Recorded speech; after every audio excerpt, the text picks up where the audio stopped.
Σεβασμιότατε, σεβάσμιοι πατέρες και μητέρα, αγαπητές φίλες και αγαπητέ φίλοι. Είμαστε αυτή τη στιγμή σε έναν εμβληματικό τόπο για το Μεσολόγγι και την ιστορία του, ο οποίος όμως μας είναι πάρα πολύ γνωστός για μετά την έξοδο περίοδό του.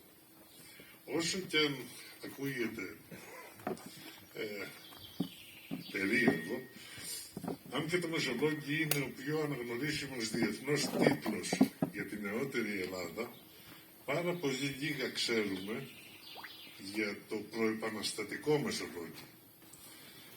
Και ό,τι έγινε, και η έξοδος και η διαγωγή του Μεσολογγίου κατά τη διάρκεια της Επανάστασης με την μη συμμετοχή του στους εμφυλίους και η πρώτη επαναστάσεως ιστορία του με την συμμετοχή του στην Αλέρτα και την καταστροφή του μετά τα ορκοφικά, μετά την αποτυχία, είναι προϊόν αυτής της κοινωνίας και του πολιτισμού της. Οι Μεσολογγίτες είναι αυτοί που τα κάνουν όλα. Και δυστυχώς τους έχουμε μελετήσει ως κοινωνία και ως πολιτισμό πάρα πολύ λίγο, ενώ μέσα στις πηγές και στις πληροφορίες που έχουμε βρίσκουμε στοιχεία που μας είναι πολύτιμα για να συμπεράνουμε ποιο ήταν το έθνος που επανεστάτησε. Η Επανάσταση έλαβε χώρα την περίοδο της Εθναρχίας. Η περίοδος της Εθναρχίας είναι μία περίοδος 4 αιώνων, πολύ μακρά περίοδος, κατά την οποία ο θρησκευτικός αρχηγός των ελληνοορθόδοξων πληθυσμών της Οθωμανικής Αυτοκρατορίας έγινε και πολιτικός και δικαστικός επικεφαλής του.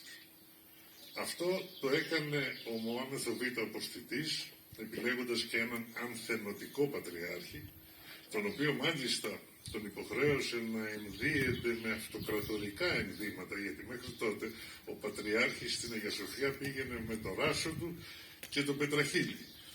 Τον υποχρέωσε λοιπόν για να δείξει τη συνέχεια και φυσικά την ανωτερότητα του Χαλιφάτου. Γιατί ο Πατριάρχης και ο Ελληνισμός ήταν υπόδουλοι στο Χαλιφάτο. Η Εθναρχία λοιπόν παρέλαβε υπόδουλους ελληνοορθόδοξους πληθυσμούς στα ερείπια του Βυζαντίου.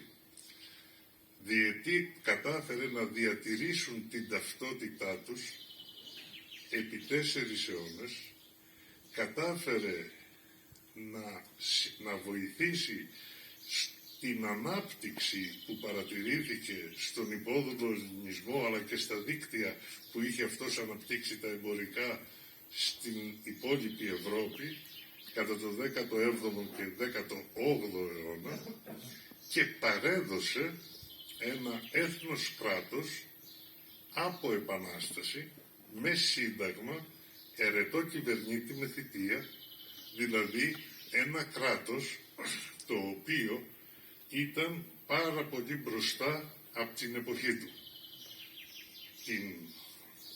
Την εποχή εκείνη μην ξεχνάμε ότι στην Ευρώπη είχαμε αυτοκρατορίες οι οποίες είχαν επικεφαλής ελαίου Θεού μονάρχες.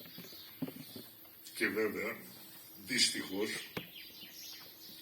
οι αυτοκρατορίες αυτές κατήργησαν τα συντάγματα του αγώνα, το σύνταγμα της Τριζίνας το τελευταίο, κατήργησαν τον Καποδίστρια και με το πρωτόκολλο του Λονδίνου του 1830 επέβαλαν στην Ελλάδα οργανωμένη δεσποτεία. Παρά το ότι και ο αρχηγός της Επανάστασης, γιατί η Επανάσταση είχε αρχηγό τον Αλέξανδρο Υψηλάδη, και ο αρχηγός λοιπόν της Επανάστασης σε προκήρυξή του στους προεστούς του αρχιπελάγου στο καλοκαίρι του 1820, όπου προετοιμάζονταν η Επανάσταση, είχε τονίσει αλίμονο αν ποτέ εγκατασταθεί οργανωμένη δεσποτεία στη χώρα μας.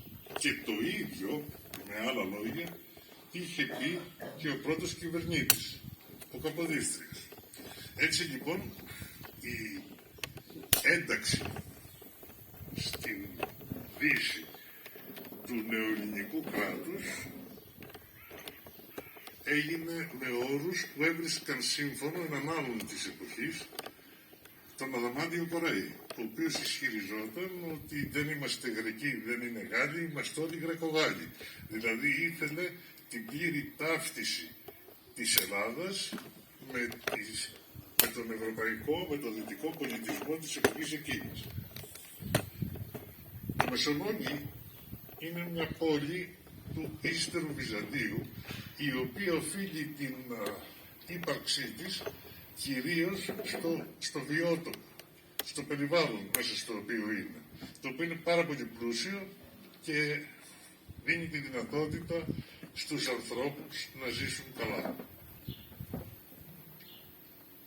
Αναπτύχθηκε επί τουρκοκρατίας και στα τέλη του 17ου αιώνα, το 1689, αν θυμάμαι καλά, γεύτηκε για πρώτη φορά οργανωμένα την αυθαιρεσία του κατακτητή.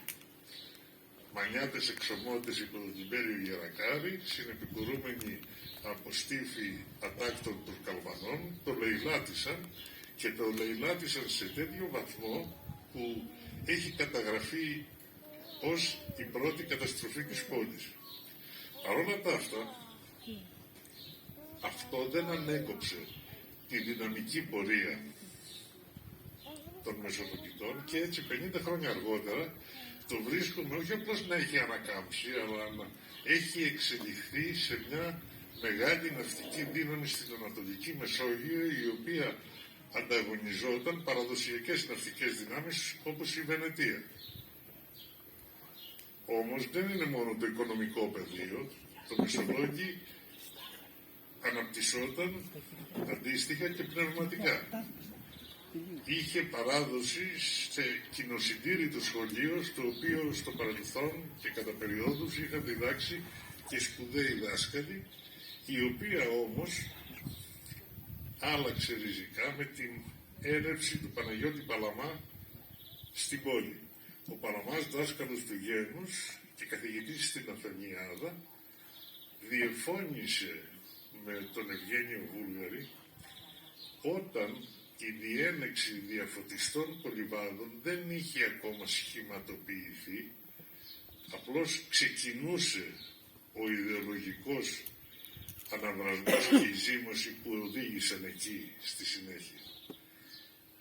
Βλέπουμε λοιπόν ότι το Μεσολόγγι εκείνη την εποχή, εκτός από την οικονομική του ακμή, είναι και στην πρωτοπορία των γεγονότων της εποχής του και μάλιστα γεγονότων τα οποία προσυνδυάζουν σε κοινωνίες με υψηλό επίπεδο. Η μεσολογγίτικη κοινωνία τότε διχάστηκε. Ένα μέρος της συνετάγει με τον Παλαμά, ο οποίος ήταν πολυβάς. Ένα άλλο μέρος της αντέδρασε και τότε οι προεστοί και εξέχοντες πολίτες του Μεσολογγίου, Κότσικας, Ραζής, Καψάλης, Παλαμάρας και Σιδέρης, αν θυμάμαι καλά, πήγαν στην Κωνσταντινούπολη, εξασφάλισαν από τον Ιωάννη Καρατζά πατριαρχικό συγκύλιο και μετέτρεψαν τη μονή του Αγίου Δημητρίου σε σταυροπηγιακή, δηλαδή την υπήγαγαν κατευθείαν στο Πατριαρχείο, έτσι ώστε να ιδρυθεί ένα άλλο σχολείο ελληνικών μαθημάτων. Η τοπική εκκλησία, να σημειώσουμε, ότι είχε ταχθεί με την πλευρά του Παλαμά. Τελικώς ο Παλαμάς κυριάρχησε, το Μεσολόγγι έμεινε σταθερό στη βυζαντινή του παράδοση και αναπτύχθηκε από εκεί και πέρα με ένα τέτοιο τρόπο που το έφεραν στην αιχμή του δώρατος στη νότια Ρούμελη της Επανάστασης της Αλέρτας. Εκεί ο Παλαμάς συναντήθηκε με τον Ορλόφ ως κοινός αντιπρόσωπος Μεσολογγίου, Ζυγού και Ξηρομέρου, που σημαίνει ότι όλη η περιοχή εδώ, η περιοχή της κλεφτουριάς του Ζυγού και το Ξηρόμερο απέναντι, ήταν συντεταγμένη στην επαναστατική προοπτική. Και δυστυχώς μετά την αποτυχία της Αλέρτας αυτό το πλήρωσαν πάρα πολύ ακριβά. Το αποτέλεσμα ήταν στίφοι των Κορβανών πάλι με λουτσινιώτες πειρατές να καταστρέψουν την περιοχή κυριολεκτικά. Και δυστυχώς, και αυτό είναι ένα ερωτηματικό, βρήκαν τον εμπορικό στόλο του Μεσολογγίου ελιμενισμένο όλων στο Καραβοστάσι. Το Καραβοστάσι τότε ήταν κάπου μεταξύ Τρουλίδας και Αϊσώστη. Και εκεί ήταν το κατάλληλο σημείο στο οποίο έδαιναν τα πλοία για να μπορούν να ξεφορτώνουν και να φορτώνουν ένα-ένα στο Βασιλάδι. Βρήκαν λοιπόν τον εμπορικό στόλο του Μεσολογγίου σχεδόν όλο και τον έκαψαν. Μιλάμε για 80 μεγάλα πλοία, γιατί το Μεσολόγγι ήταν το πρώτο μέρος στην Ελλάδα που ανέπτυξε την ναυτιλία σε τέτοιο βαθμό που υποχρεώθηκε να ναυπηγήσει μεγάλα πλοία. Και είχε και άλλες ευκολίες στο Μεσολόγγι, γιατί τα μεγάλα πλοία που ναυπήγησε, πολλά από αυτά τα ναυπηγήθηκαν εδώ από ντόπιους καραβομαραγούς και με ξύλα από το Ζυγό και από τα κανονικά όρη. Και εδώ βλέπουμε από διάφορες τέτοιες πληροφορίες ότι το Μεσολόγγι είχε μια ισόρροπη ανάπτυξη, λογική ανάπτυξη της οικονομίας, με τέτοιο βαθμό που αυτή επιδρούσε ευεργετικά και στην κοινωνική οργάνωση της πόλης και στην πολιτική της έκφραση. Στα μέσα του 18ου αιώνα, λοιπόν, συνέβη και κάτι άλλο πολύ σημαντικό. Να ξεκαθαρίσουμε ότι ο 18ος αιώνας ήταν πάρα πολύ σημαντικός για το Μεσολόγγι. Για όλο τον υπόλοιπο ελληνισμό, αλλά ειδικά για το Μεσολόγγι. Στα μέσα του 18ου αιώνα, λοιπόν, ένας μεσολογγίτης αρχιμανδρίτης, ο Ταράσιος Τσούμαρης, η Τσουμαρέη ήταν μια φάρα μεσολογγίτικη που ήταν γνωστή για τις σχέσεις της με τους κλέφτες του Ζυγού. Ο Ταράσιος λοιπόν έχτισε το μοναστήρι του Αϊσιμίου, το οποίο είχε, όπως ξέρουμε από την παράδοση, και μία κρυφή υπόγεια στοά με νερό μέσα, όπου μπορούσαν οι κλέφτες να κρυφτούν εάν είχαν να αντιμετωπίσουν μια έκτακτη κατάσταση, αν ήταν δηλαδή διεπόμενοι από τους Τούρκους. Με την ίδρυση του μοναστηριού αναφέρεται, εκτός από το πανηγύρι του μοναστηριού, το κανονικό που είναι το Φεβρουάριο, αναφέρεται και ένα άλλο πανηγύρι. Ένα πανηγύρι το οποίο λαμβάνει η χώρα της Πεντηκοστής και του Αγίου Πνεύματος. Η ημερομηνία είναι βολική για άλλους λόγους, όχι για θρησκευτικούς. Όσο και αν έχω ψάξει, δεν βρήκα πουθενά να υπάρχει κάποιο παρεκκλήσι, κάποια θαυματουργή εικόνα, κάποιο τάμα για αυτές τις γιορτές. Οι γιορτές αυτές ήταν ένα δημιούργημα της μεσολογγίτικης κοινωνίας για να ολοκληρώσει την πολιτική της ζωή. Και για να ολοκληρώσει την πολιτική της ζωή έπρεπε να δηλώσει την ταυτότητά της. Και η ταυτότητά της ήταν ελληνική και δεν ανεγνώριζε την τουρκική εξουσία. Γι' αυτό συμμετείχε στον ταϊφά των κλεφτών, οι οποίοι ήταν επικηρυγμένοι, ενώ θα μπορούσαν από ένα σημείο και ύστερα με ασφάλεια να έχουν μετατραπεί σε αρματολούς και όλα να είναι μια χαρά. Ο Καρκαβίτσας μας λέει ότι στο πανηγύρι αυτό στρατιωτικό, λαός και κλήρος, οι τρεις πυλώνες του γένους συνευρίσκονται κάθε χρόνο. Δηλαδή, οι μεσολογγίτες ολοκλήρωναν τις διαδικασίες τους με μια μεγάλη ανοιχτή συνέλευση, η οποία όμως για να είναι συνεπής έπρεπε να είναι παράνομη. Και σκεφτείτε τώρα τι βαθμό οργάνωσης και συνειδητοποίησης και ωριμότητας πρέπει να έχει μία κοινωνία για να μπορεί επί δεκαετίες όλοι μαζί η κοινωνία συνωμοτικά να βγαίνει στα κλέφτικα λιμέρια, δηλαδή ολόκληρη η κοινωνία να περνάει στην παρανομία για να μπορέσει να ολοκληρώσει αυτό που η ίδια πίστευε για τον εαυτό της. Στρατιωτικό λαός κλήρος.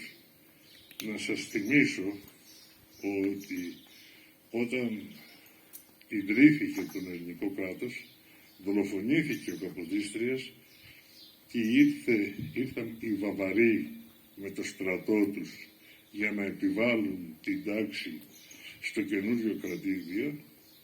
Χτύπησαν κατευθείαν και ευθέως τρία πράγματα. Τον αρματολισμό, το στρατιωτικό δηλαδή, τον λαό, τον κοινοτισμό, δηλαδή την εμπλοκή του λαού στη διαδικασία λήψης αποφάσεων που τον αφορούσαν, και τον κλήρο, γιατί έκλεισε τη συντριπτική πλειοψηφία από τα μοναστήρια, δημεύοντας τις περιουσίες τους, γιατί ήθελε να καταργήσει όλες αυτές τις αμιγώς ελληνοορθόδοξες σφικοφολιές.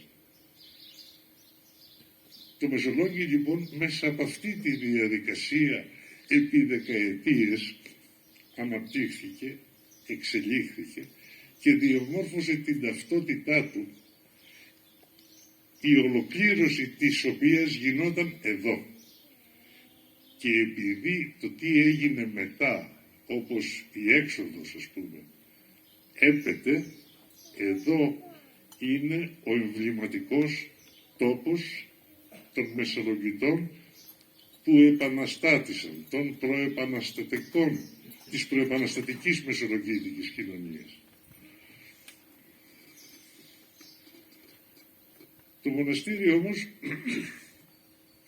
συνέχισε να υπάρχει και μετά την ίδρυση του κράτους. Ευχαριστώ Μαρία. Και μετά την ίδρυση του κράτους. Και μάλιστα, επειδή για τους Μεσολογγίτες το πανηγύρι του Αϊσιμίου ήταν κάτι εξαιρετικά δικό τους, ήταν σάρκα τους και αίμα τους, όταν απελευθερώθηκε το Μεσολόγγι το 29, ξεκίνησαν να έρχονται να κάνουν μνημόσυνο για τους πεσόντες εδώ, στο πανηγύρι του Αϊσιμιού. Έτσι λοιπόν, επί 20 και χρόνια, το ετήσιο μνημόσυνο των ελευθέρων πολιορκημένων, γιατί αυτοί τότε ήταν οι ίδιοι οι ελεύθεροι πολιορκημένοι, γινόταν εδώ. Το 1850 η μεσολογγίτικη κοινωνία, πάλι αυθόρμητα και αυτόκλητα, αποφάσισε να κάνει και επαιτειακό μνημόσυνο. Και έχει σημασία, είπαμε προηγουμένως για την κολυμβάδικη παράδοση, έχει σημασία ότι οι Μεσολογγίτες δεν διάλεξαν την ημερομηνία, διάλεξαν τη χριστιανική εορτή. Και έτσι το μνημόσυνο της εξόδου γίνεται Σάββατο του Λαζάρου και Κυριακή των Βαΐων. Τότε το πανηγύρι άρχισε σιγά σιγά να απελευθερώνεται από τον αμιγώς από το χαρακτήρα του μνημοσύνου, και όπως φεύγαν σιγά σιγά επίσης από τη ζωή οι άνθρωποι που πήραν μέρος σε όλα αυτά, οι απόγονοι τους θελήσαν να διαμορφώσουν ένα δρόμενο το οποίο τα κρατάει ζωντανή τη μνήμη της νύχτας του Μεγάλου Χαλασμού.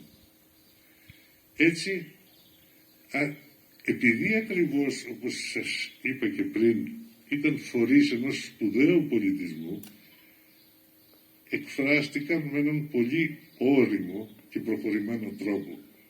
Δημιούργησαν λαϊκό θέατρο και προσάρμοσαν το πανηγύρι τους σε αυτό το λαϊκό θέατρο σε αυτή την αφηγηματική διαδικασία για τη νύχτα της εξόδου. Και επειδή δε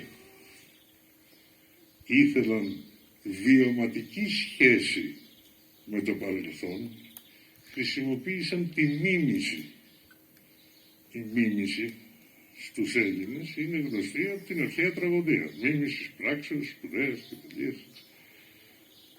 Όμως η μίμηση, η επαναλαμβανόμενη, δημιουργεί βίωμα. Και ο ελληνοορθόδοξος πολιτισμός, από τον οποίο προερχόταν οι Μεσολογγίτες, είχε ακριβώς σε μεγάλη εκτίμηση το βίωμα. Έτσι η μεσολογγίτικη κοινωνία, όρημη και βαθιά πολιτισμένη, εκφράστηκε σε λαϊκό επίπεδο από το δρόμενο του Αϊσιμιού, όπως αυτό εξελίχθηκε. Οι Αϊσιμιώτες ήταν πολεμιστές, έτσι αισθανόταν. Και γι' αυτό ανέβαιναν στο μοναστήρι ένοπλοι. Η πρώτη απόπειρα να αφοπλιστούν οι Αϊσιμιώτες έγινε λίγο, αν θυμάμαι καλά, λίγο μετά τα μέσα του 19ου αιώνα, επί δημαρχίας Γιαννόπουλου πάντως. Ο Γιαννόπουλος δεν ήταν Αϊσιμιώτης, αλλά όταν έμαθε ότι στη Χρυσαλίδα υπήρχε απόσπασμα της χωροφυλακής για να αφοπλίσει τους πανηγυριστές, μπήκε ο ίδιος επικεφαλής, πήραν γαΐτες και πριάρια και πήραν την παλιά διαδρομή. Γιατί προεπαναστατικά οι Μεσολογγίτες ερχόταν στο μοναστήρι με γαΐτες και πριάρια από την πόλη μέχρι τη ζεστή βρύση και από εκεί ανέβαιναν με τα πόδια, έχοντας περάσει από την ανατολική πλευρά του ρέματος του Αϊσιμιού, το οποίο και στη χειμωνιάτικο και πολύ συχνά και στον καλοκαιρινό ήταν κατεβασμένο. Μετά την έξοδο πήραν την χερσαία διαδρομή, τη διαδρομή των εξοδητών. Τότε λοιπόν, για να αποφευθεί ο αφοπλισμός των Αϊσιμιωτών, ο δήμαρχος ο ίδιος μπήκε μπροστά και ήρθαν στο μοναστήρι με αυτόν τον τρόπο. Κατεβαίνοντας από το μοναστήρι τη Δευτέρα, οι Αϊσιμιώτες μαζευόταν στον Αϊθανάση. Ο Αϊθανάσης ήταν τότε το νεκροταφείο του Μεσολογγίου και εκεί ήταν και ο τάφος του Μακρύ πριν μεταφερθούν τα οστά του στον κήπο των Ηρώων. Μαζευόταν λοιπόν οι Αϊσιμιώτες γύρω από τον τάφο του και όλοι μαζί πυροβολούσαν στον αέρα αδειάζοντας τα όπλα τους. Μετά, έφυποι, έκαναν υποδρομία μέχρι τη Μεγάλη Ντάπια και από εκεί και πέρα άρχιζε η θριαμβευτική είσοδος στην πόλη, διότι ακριβώς εκπροσωπούσε την επιστροφή των κατοίκων. Έτσι, το πανηγύρι του Αϊσιμιού αποτελεί μια ζωντανή πολιτιστική αρτηρία που ενώνει τους Μεσολογγίτες σήμερα, τους Μεσολογγίτες του 21ου αιώνα με τα έξυπνα κινητά και με τα διαδίκτυα και με όλα αυτά, με τους Μεσολογγίτες που μεγαλούργησαν. Και επειδή έχουν περάσει μόνο 200 χρόνια, και το μόνο δεν υποτιμά το διάστημα, απλώς λέω ότι μόνο γιατί οι μνήμες της εξόδου είναι ακόμα σχετικά κοντά μας. Δεν είναι η μάχη των Θερμοπύλων, είναι η έξοδος. Μπορούμε σήμερα να σκεφτούμε, μιας και είμαστε εδώ γι' αυτό, ότι εκείνοι οι Μεσολογγίτες του 16ου, 17ου, 18ου αιώνα κατάφεραν με τον πολιτισμό τους να μεγαλουργήσουν κάτω από εξαιρετικά αντίξωες συνθήκες. Μετά την ίδρυση του ελληνικού κράτους, όλοι εθελούσια προσχωρήσαμε στην Δύση, διότι είχε δημιουργηθεί η εντύπωση ότι εκεί ήταν ο πολιτισμένος κόσμος. Και αυτή η εντύπωση δεν είχε δημιουργηθεί τελείως αυθόρμητα ή τελείως φυσιολογικά. Εξυπηρετούσε και συγκεκριμένες σκοπιμότητες, οι οποίες όμως δεν με αφορούν και δεν είναι της παρούσης. Εκείνο που μας αφορά όλους μας, τον καθένα μας ξεχωριστά, είναι η προσωπική σύγκριση. Ξέρω ποιος είμαι, ξέρω τι κάνω, ξέρω τι θα μπορούσα να κάνω, αλλά για να αποκτήσω μέτρο θα πρέπει να συγκριθώ με κάτι. Και εδώ ο πύχης στη σύγκριση είναι τοποθετημένος πάρα πολύ ψηλά. Και είναι τοποθετημένος πάρα πολύ ψηλά από μια κοινωνία απλών ανθρώπων, οι οποίοι όμως είχαν ταυτότητα, αγαπούσαν και πίστευαν. Νομίζω λοιπόν ότι τώρα στα 200 χρόνια πρέπει όλοι να αφιερώσουμε λίγο χρόνο σε μια τέτοια σύγκριση. Επίσης νομίζω ότι ήρθε καιρός, γιατί περάσαν 2 αιώνες, να ασχοληθούμε λίγο πιο συστηματικά ή επιστημονικά, όπως θέλετε πείτε το, με την κοινωνία των ελεύθερων πολιορκημένων.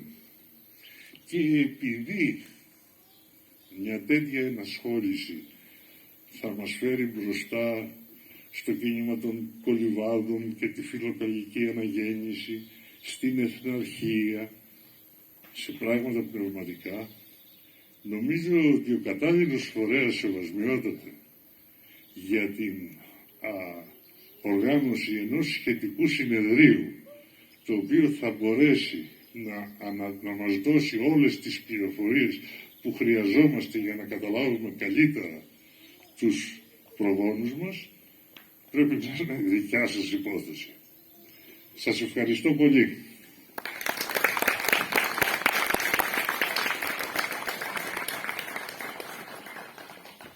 Να ευχαριστήσουμε και εμείς τον κύριο Μακρύ. Είναι πολύτιμος θησαυρός νομίζω και κινητή ιστορική εγκυκλοπαίδεια. Και παίρνοντας αφορμή από κάτι που είπε μια αποστροφή του λόγου του, θα θέλαμε σαν Σύλλογος Πανηγυριστών Αγισιμιών να σας δείξουμε ένα πολύ μικρό κομμάτι του πώς εμείς διατηρούμε την ιστορική μνήμη. Αυτό λοιπόν θα το κάνουμε με την απόδοση 2 αϊσημιώτικων ιστορικών κλέφτικων τραγουδιών από μέλη του συλλόγου μας. Το πρώτο θα αποδώσει ο κύριος Κώστας Νούλας και είναι το Μυρολόι των Νοσολογητών, ένα Σαββάτο από βραδύ σαν ημέρα Λαζάρου.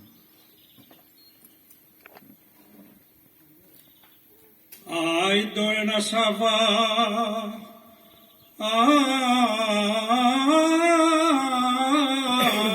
από βραδύς, ωρε να μέρα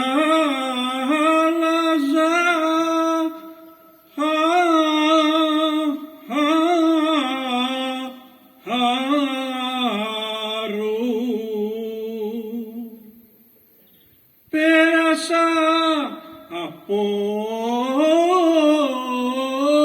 παιδιά τα τέλη,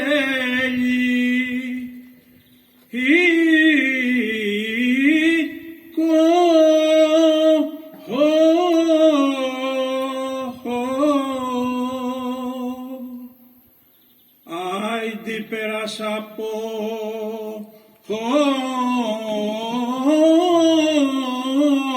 τα τελικό, ωρε και από το μέσολο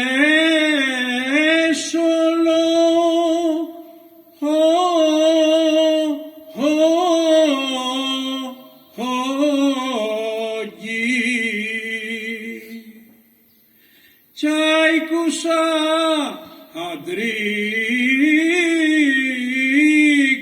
παιδιά μου κλάιμα, τα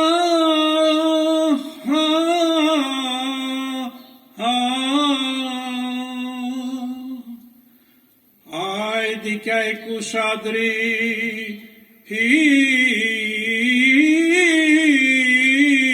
κι ακλάιματα,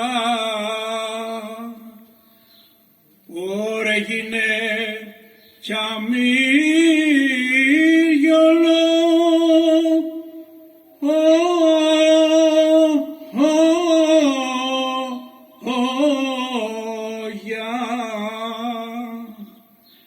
κλαίνε μανάδες, παιδιά μου, για παιδιά.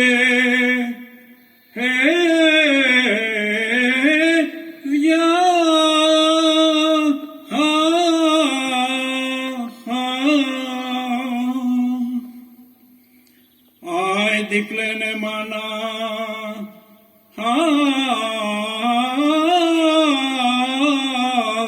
για παιδιά.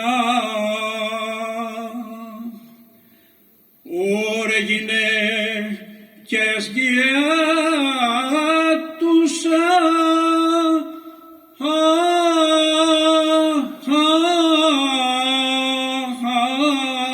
άντρες, κλαίναδε ερφές,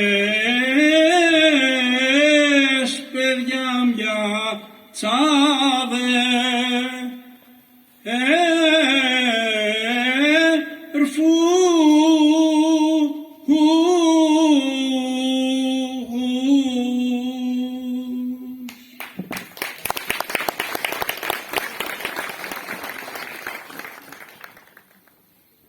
Ωρε βουνάμιαχα,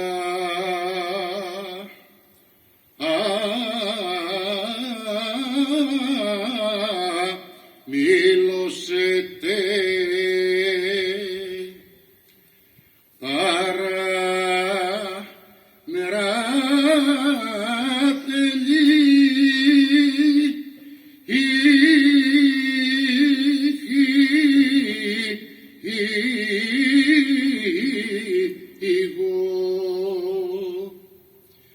για να αντέψω, παιδιά μου, το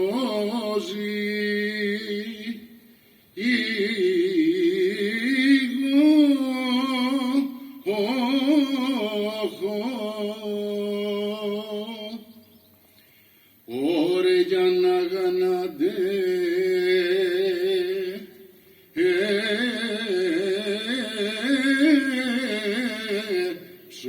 το ζυγό,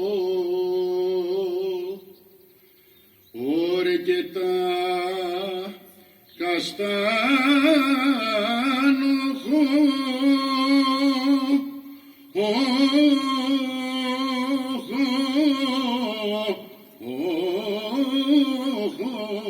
ωριά, να δω τους κλέφτες, παιδιά μου, το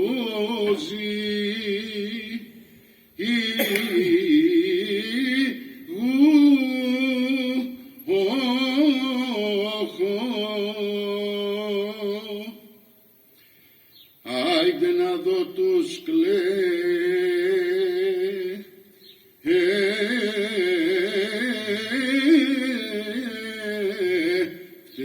του ζυγού, ωρε και τους καπέτανε,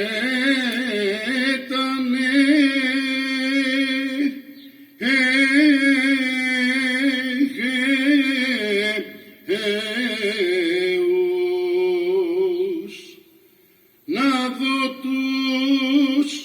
τους δυο αδέρφους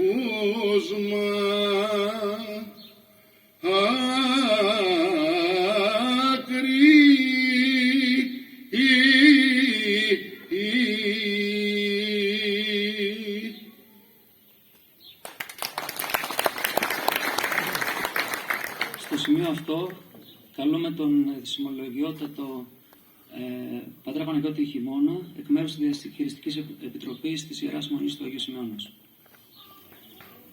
Σεβασμιότατε, σεβαστοί πατέρες, οσιοτάτε γερόντεσσα, κυρίες και κύριοι. Καθώς η σημερινή εκδήλωση φτάνει στο τέλος της, θα ήθελα εκ μέρους της γερόντισσας Θεοκλήτης και της Διαχειριστικής Επιτροπής της Ιεράς Μονής του Αγίου Σημειών να εκφράσω θερμές ευχαριστίες προς τον εκλεκτό ομιλητή κύριο Γιάννη Μακρύ για την εμπεσμένη ομιλία του, η οποία μας έδωσε την ευκαιρία να προσεγγίσουμε το ρόλο της ιστορικής μονής του Αγίου Σημειών στην ένδοξη ιστορία του Μεσολογγίου. Η συγκέντρωσή μας στον ιστορικό αυτό τόπο δεν αποτελεί απλώς μια επιτεϊκή αναφορά στα γεγονότα του παρελθόντος, αποτελεί μια πράξη μνήμης και τιμής προς εκείνους που πριν από 200 χρόνια επέλεξαν τον δρόμο της θυσίας αντί της υποταγής, χαρίζοντας στις επόμενες γενιές ένα ανεκτήμητο δώρο, το δικαίωμα να είμεθα ελεύθεροι. Η Ιερά Μονή του Αγίου Σημειών, τόπος συνάντησης των διασωθέντων της εξόδου και σιωπηρός μάρτυρας των δραματικών εκείνων στιγμών, εξακολουθεί να μας υπενθυμίζει ότι η ιστορία δεν είναι μια μακρινή αφήγηση, αλλά μια ζωντανή παρακαταθήκη αξιών. Καθώς φέτος συμπληρώνονται 200 χρόνια από την ηρωική έξοδο των ελευθέρων πολιορκημένων, ας κρατήσουμε ζωντανό το παράδειγμά τους. Ας αντλήσουμε δύναμη από την πίστη τους, έμπνευση από την ενότητά τους και καθοδήγηση από την αφοσίωσή τους στα ιδανικά της ελευθερίας, της αξιοπρέπειας της πατρίδος.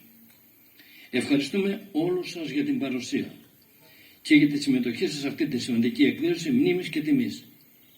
Ιδιαίτερες ευχαριστίες απευθύνουμε στα μέλη του Συλλόγου Πανηγυριστών ο Εσημνιός για τη συμμετοχή και την υποστήριξή της στη σημερινή εκδήλωση. Τέλος, θερμότατες ευχαριστίες οφείλουμε στο σεβασμένο Μητροπολίτη μας κύριο Δαμασκηνό, η στήριξη και η πατρική του μέριμνα, το οποίο είναι καθοριστική για την πραγματοποίηση της σημερινής εκδήλωσης. Εγώ θα έλεγα όμως ιδιαίτερα πολλές ευχαριστίες στο σεβασμένο, όχι μόνο για τη σημερινή εκδήλωση, γιατί αναδείχτηκε το Μεσολόγγιο. Σας ευχαριστώ πάρα πολύ.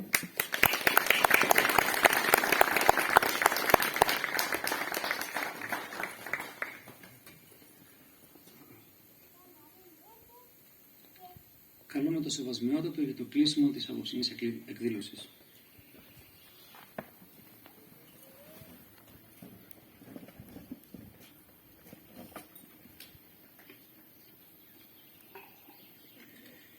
Είναι μια δύσκολη μέρα σήμερα για το Μεσολόγγι. Πριν από λίγο τελέσαμε την εξώδια ακολουθία ενός νέου ανθρώπου που υπηρέτησε με υποδειγματικότητα και συνέπεια ως νεοκόρος το ναό του Αγίου Παντελεήμονος και σύσσωμοι πόλης ήταν όλοι εκεί. Δεν ήθελα όμως να ακυρώσουμε και την εκδήλωσή μας αυτή, γιατί η δεύτερη ακύρωσή της μάλλον θα οδηγούσε στην οριστική πλέον ακύρωσή της. Αλλά ανεβήκαμε όλοι μαζί μέχρι εδώ και συνεχθήκαμε απόψε σε αυτή την Ιερά Μονή του Αγίου Σημεών, που όλοι αγαπούμε και ιδιαιτέρως σεβόμαστε. Όχι απλώς για να εκπληρώσουμε ένα καθήκον ιστορικής μνήμης, αλλά για να συναντήσουμε πνευματικά εκείνους που πριν από 200 χρόνια έγραψαν με το αίμα τους μία από τις λαμπρότερες σελίδες της ιστορίας του ελληνικού μας έθνους. Ήρθαμε για να αποδώσουμε φόρο τιμής στους αγωνιστές της εξόδου, στους επώνυμους και ανώνυμους ήρωες, στους γνωστούς και άγνωστους μάρτυρες της ελευθερίας, οι οποίοι επέλεξαν συνειδητά να θυσιαστούν παρά να παρνηθούν την πίστη τους, την πατρίδα τους και την ανθρώπινη αξιοπρέπειά τους. Η απόψινή μας συνάντηση μας έδωσε την ευκαιρία να θυμηθούμε ότι το Μεσολόγγι δεν αποτελεί μόνο έναν ιστορικό τόπο, αποτελεί σύμβολο. Αποτελεί μια διαρκή υπενθύμηση ότι οι μεγάλες αξίες της ζωής δεν κατακτώνται χωρίς θυσίες. Η ελευθερία, η δικαιοσύνη, η πίστη, η αξιοπρέπεια, η αγάπη προς την πατρίδα δεν είναι έννοιες θεωρητικές. Είναι καρποί αγώνων, κόπων και θυσιών, ανθρώπων που έθεσαν το κοινό καλό πάνω από το προσωπικό τους συμφέρον. Ιδιαιτέρως σήμερα, μέσα σε μια εποχή κατά την οποία πολλά από τα θεμέλια της κοινωνικής και πνευματικής ζωής δοκιμάζονται, η μνήμη της εξόδου αποκτά μεγαλύτερη σημασία. Οι ήρωες του Μεσολογγίου δεν μας κυροδότησαν μόνο μια ένδοξη ιστορία. Μας κυροδότησαν και ένα χρέος. Το χρέος να διαφυλάξουμε τις αξίες για τις οποίες εκείνοι και αγωνίστηκαν και θυσιάστηκαν. Το χρέος να κρατήσουμε ζωντανή την εθνική μας αυτοσυνειδησία. Το χρέος να μεταδώσουμε στις νεότερες γενιές την αλήθεια της ιστορίας μας και το πνεύμα της θυσιαστικής προσφοράς. Απόψε ακούσαμε με πολύ προσοχή την ομιλία του εκλεκτού ερευνητή κυρίου Ιωάννου Μακρύ, τον οποίον θερμά ευχαριστώ για την πολύτιμη συμβολή του στην πραγματοποίηση αυτής της εκδηλώσεως, αλλά και για την τόσο εμπεριστατωμένη εισήγησή του, η οποία για ακόμη μια φορά αποκάλυψε τον πλούτο των ιστορικών αλλά και θεολογικών γνώσεών του. Και σαφώς αποδέχομαι την πρόταση που κάνατε, κύριε Μακρύ, για τη δημιουργία και την πραγματοποίηση αυτού του συνεδρίου. Άλλωστε πρέπει να μας απασχολεί το γεγονός πώς θα συνεχίσουμε αυτό που ξεκινήσαμε αυτό το επετειακό έτος. Δεν πρέπει όλα να τελειώσουν την 31η Δεκεμβρίου. Αλλά αυτό που θεμελιώσαμε ως κοινή συνεργασία και συμπόρευση για ένα χρόνο πρέπει να το συνεχίσουμε, για να μεταλαμπαδεύουμε διαρκώς το φως του Μεσολογγίου στο σύγχρονο κόσμο. Άρα είμαι στη διάθεσή σας για την κατάθεση προτάσεων και νομίζω ότι το 2027 μπορεί η Μητρόπολη να πραγματοποιήσει αυτό το ιδιαίτερα πρωτότυπο ως προς το περιεχόμενό του συνέδριο που αποτελεί αποκλειστικά δική σας έμπνευση. Μέσα λοιπόν από την παρουσίαση της εισηγήσεως αναδείχθηκε η ιστορική πορεία και η προσφορά της Ιεράς Μονής του Αγίου Σιμεών και κατά τα χρόνια της Επαναστάσεως και ιδιαίτερα κατά τα τραγικά γεγονότα της εξόδου. Η Ιερά αυτή Μονή δεν υπήρξε απλώς ένας τόπος μοναχικής άσκησης και προσευχής. Υπήρξε τόπος αγώνα, ελπίδας και μαρτυρίας. Υπήρξε πνευματικό καταφύγιο για τους αγωνιζόμενους Έλληνες και συνδέθηκε άρρηκτα με τις τελευταίες δραματικές στιγμές των ελευθέρων πολιορκημένων. Η ιστορία της είναι αναπόσπαστα συνδεδεμένη με την ιστορία του Μεσολογγίου και η μνήμη της αποτελεί αναπόσπαστο τμήμα της εθνικής μας κληρονομιάς. Αξίζει, αδελφοί μου, να αναλογιστούμε ότι η μητέρα μας Αγία Εκκλησία δεν στάθηκε απούσα από τους εθνικούς αγώνες. Οι κληρικοί, οι μοναχοί και οι λαϊκοί συνεργάστηκαν, θυσιάστηκαν και προσέφεραν τις δυνάμεις τους για την αποτείναξη του τουρκικού ζυγού και την ελευθερία του γένους μας.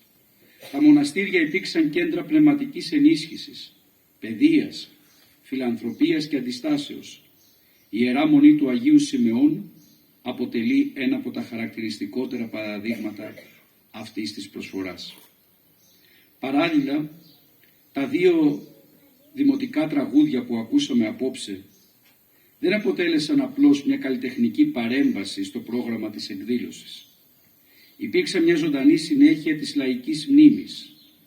Μέσα από αυτά ακούσαμε τη φωνή των αγωνιστών, τους καημούς και τις ελπίδες τους, την πίστη και την αγωνιστικότητά τους. Η παράδοση του τόπου μας εξακολουθεί να μεταφέρει από γενιά σε γενιά τα ιδανικά που κράτησαν όρθιο το γένος μας στις πιο δύσκολες στιγμές της ιστορικής του διαδρομής. Θα ήθελα στο σημείο αυτό να εκφράσω τις θερμές μου ευχαριστίες και την πατρική μου ευαρέσκεια προς την γερόντισσα Θεοκλήτη για τη φιλοξενία αυτής της εκδηλώσεως, αλλά και γιατί παραμένει ο ακίμητος φρουρός και προστάτης αυτής της Ιεράς Μονής.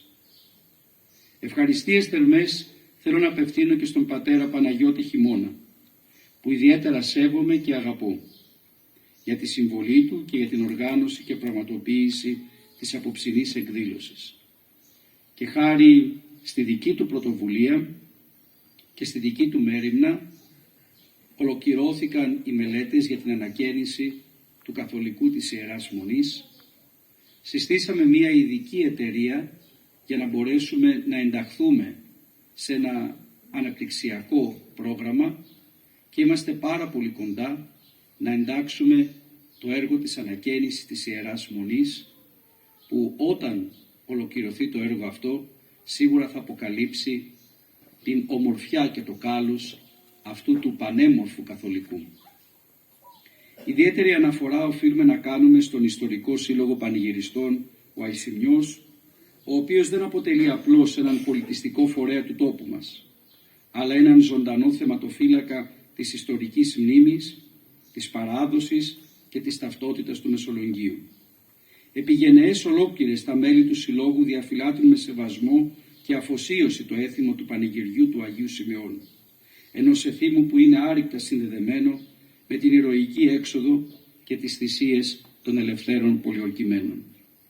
Με την παρουσία τους στις επετειακές εκδηλώσεις, με τη διατήρηση των παραδοσιακών στοιχείων του πανηγυριού, με την αγάπη τους για την ιστορία και την πολιτιστική κληρονομιά της Ιεράς Πόλεως μας, τα μέλη του Συλλόγου συμβάλλουν καθοριστικά, ώστε η μνήμη να παραμένει πάντοτε ζωντανή και ενεργός. Δεν αναπαριστούν απλώς γεγονότα του παρελθόντος, αλλά μεταφέρουν στις νέες γενιές το ήθος, το φρόνημα και την ψυχή του Μεσολογγίου. Ευχαριστούμε επίσης όλους εσάς, τους συντελεστές της εκδήλωσης, όσους εργαστήκατε με αγάπη και αφοσίωση για την επιτυχία της, και όλους εσάς που παρόλες τις αντίξωες συνθήκες σήμερα ήρθατε και παρακολουθήσατε αυτήν την σεμνή επετειακή εκδήλωση. Ας κρατήσουμε λοιπόν μέσα μας όχι μόνο τη συγκίνηση της ιστορικής αναφοράς, αλλά και το μήνυμα της ευθύνης. Η καλύτερη τιμή προς τους ήρωες δεν είναι μόνο η μνημόνευσή τους. Νομίζω ότι αυτό είναι το πιο εύκολο. Είναι η μίμηση των αρετών τους. Είναι η αγάπη προς την πατρίδα χωρίς φανατισμούς, η πίστη χωρίς συμβιβασμούς, η ενότητα χωρίς διχασμούς και η διάθεση προσφοράς προς τον συνάνθρωπο. Σας ευχαριστώ. Συνηθίζουμε στο τέλος κάθε επετειακής εκδήλωσης να προσφέρουμε σε όσους διαδραμάτισαν πρωταγωνιστικό ρόλο τα μετάλλια που εξέδωσε η τοπική μας εκκλησία για αυτήν την πολύ σημαντική επέτειο. Έτσι λοιπόν θα μου επιτρέψετε να προσφέρω πρώτα στη γερόντισσα το μετάλλιο της εξόδου με πολύ πατρική αγάπη και μια ελάχιστη αναγνώριση για όλους τους σκόπους που έχει προσφέρει προς την Ιερά Μονή αυτή για να παραμείνει ανοιχτή και έτοιμη να υποδέχεται τα πλήθη των επισκεπτών.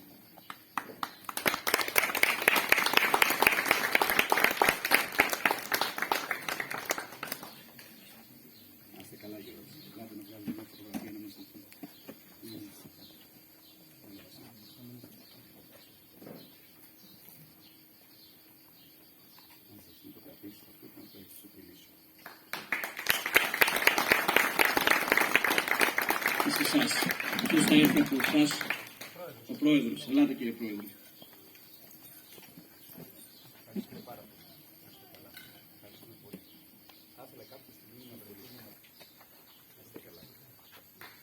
Στον πατέρα Παναγιώτη τώρα.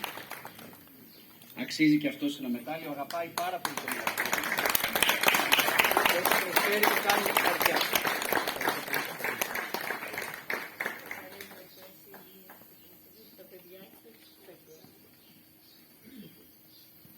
στον παρουσιαστή μας.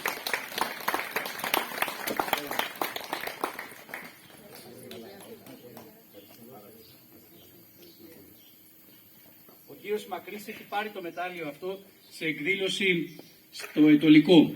Σήμερα όμως θα του προσφέρω την εικόνα του Αγίου Κοσμά του Αιτωλού, του προστάτου και εφόρου της τοπικής μας εκκλησίας, εκείνου που προετοίμασε πνευματικά και το Μεσολόγγι και όλη την Ελλάδα για την μεγάλη αυτή επανάσταση. Σας ευχαριστώ πολύ. Και περιμένω πραγματικά να συνεργαστούμε με το συνέδριο για την ενθουσιάσμο. Εάν το είχατε πει νωρίτερα, θα το είχαμε θέσει υπόψη της Οργανωτικής Επιτροπής του Επιστημονικού Συνεδρίου που θα κάνει σύνοδος τον Οκτώβριο στο Μεσολόγγι. Μπορούμε να πληροφορηθεί τότε. Όχι, αλλά μπορούμε να ανεπίσημα να αρχίσουμε. Ναι, να αρχίσουμε. Ευχαριστώ πάρα πολύ. Καλό και ευλογημένο βράδυ σε όλους. Ο Θεός μαζί σας.